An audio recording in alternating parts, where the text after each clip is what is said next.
திடீர் உடல் நலக்குறைவால் அப்பல்லோ மருத்துவமனையில் அனுமதிக்கப்பட்டிருக்கும் முதலமைச்சர் மு.க.ஸ்டாலின் நலமாக இருப்பதாகவும் விரைவில் வீடு திரும்புவார் எனவும் அமைச்சர் துரைமுருகன் தெரிவித்திருக்கிறார்.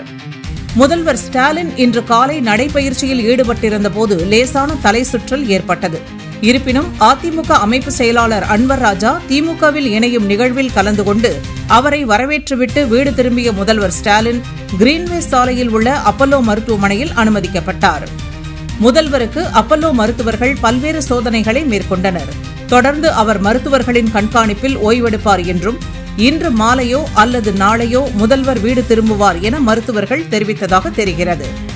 அப்பல்லோ மருத்துவமனையின் 4வது மாடியில் முதல்வருக்கு அறை ஒதுக்கப்பட்டிருக்கிறது. அவருடன் மனைவி துர்கா உள்ளிட்ட உறவினர்கள் உடன் இருக்கிறார்கள். தகவல் அறிந்ததும் துணை முதல்வர் உதயநிதி ஸ்டாலின், அமைச்சர்கள் துரைமுருகன், மா சுப்பிரமணியன் விரைந்து வந்து நலம் விசாரித்தனர். முதல்வரை சந்தித்துவிட்டு திரும்பிய அமைச்சர் துரைமுருகன் முதல்வர் நன்றாக இருப்பதாகவும் இன்று மாலையோ அல்லது நாளையோ வீடு திரும்புவார் என தெரிவித்தார்.